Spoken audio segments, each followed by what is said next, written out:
Halo guys, Mr. Google Indonesia di sini.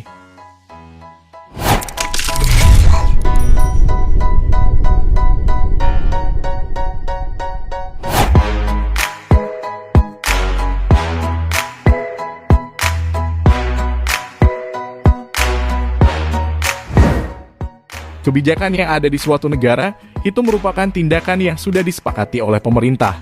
Penentuan hukum ini berdasarkan ideologi dan budaya yang ada di negara tersebut, guys. Misalnya di Korea Utara, ada kebijakan bahwa warga negara hanya boleh tampil dengan potongan rambut yang sudah ditentukan oleh pemerintahnya. Atau di Korea Selatan, setiap warga laki-laki yang sudah mencapai usia 19 tahun ke atas harus melakukan wajib militer. Selain kebijakan tadi, ada beberapa kebijakan dari negara lain yang terbilang unik atau nyeleneh. Kebijakan dan aturan itu notabene-nya beda banget dari apa yang ada di Indonesia.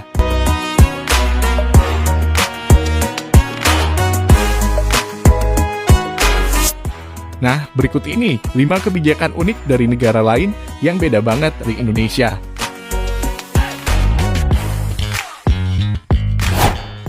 Sebelum kita lanjut, tekan tombol subscribe, like, dan tombol loncengnya guys, untuk support terus channel Mr. Google Indonesia.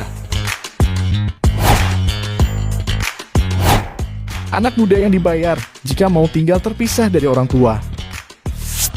Di Indonesia, anak-anak akan tinggal dengan orang tua mereka hingga tiba saatnya mereka menikah, guys. Tinggal terpisah dari orang tua di negara kita merupakan hal yang tidak lumrah. Namun di beberapa negara ini, anak-anak yang memilih untuk tinggal terpisah dengan orang tua akan dibayar oleh pemerintah. Salah satu contohnya adalah penduduk yang tinggal di Spanyol.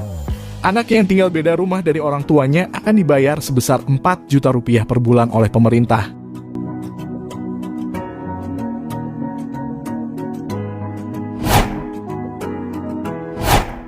Main HP saat sedang rapat siap-siap dipermalukan.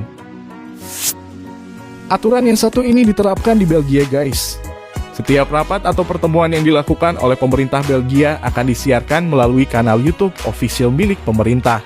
Selain itu, rekaman para politisi yang sedang rapat tersebut juga ditelusuri oleh kecerdasan buatan atau biasa disebut AI, yang bisa mendeteksi mereka yang memainkan HP. Mereka yang tertangkap kamera ini akan dipublikasikan ke Twitter dan Instagram. Bukan hanya wajahnya saja yang terekspos, tapi juga dengan menyertakan username media sosial sambil memberitahu mereka untuk tetap fokus. Kalau di Indonesia sih rapat sambil tidur juga sering terpergokkan. Tapi santai-santai saja tuh.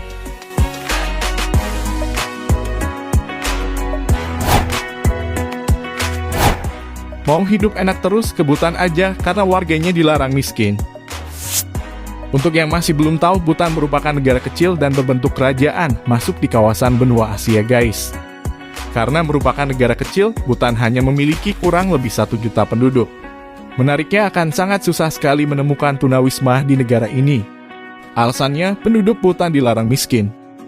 Yap, di Bhutan terdapat aturan tertulis bagi siapa saja yang jatuh miskin atau tidak punya rumah wajib menghadap raja. Nantinya, Raja Bhutan akan memberikan sebidang tanah untuk digarap warga bersangkutan baik untuk hunian maupun bercocok tanam. Namun pemberian tanah ini harus melalui prosedur tertentu. Mungkin kalau di Indonesia, seperti melampirkan surat keterangan miskin.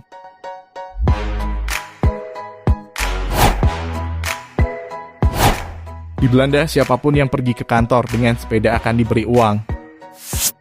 Di Belanda, pergi ke berbagai tempat dengan sepeda merupakan hal yang sudah biasa, guys.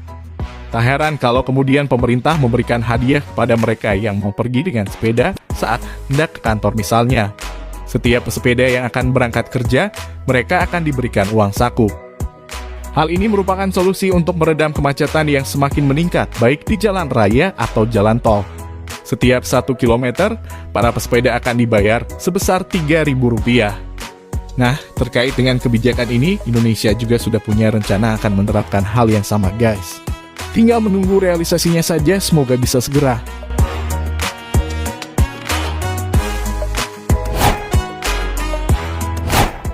Sekolah di negara ini dibayar, pasti semangat dia pergi ke sekolah.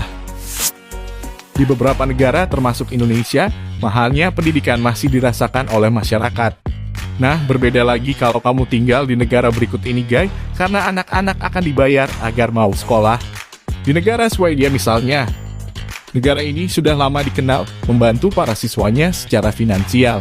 Di Swedia, di mana pemerintahnya membayar siswanya sebesar $187 atau sekitar 2,4 juta rupiah per bulan. Jumlah ini cukup untuk menutup ongkos makanan, suplai, dan kebutuhan-kebutuhan yang lain. Hal yang sama juga diterapkan di Finlandia, Australia, dan Denmark. Pasti semangat banget tuh tiap akan berangkat ke sekolah kan guys?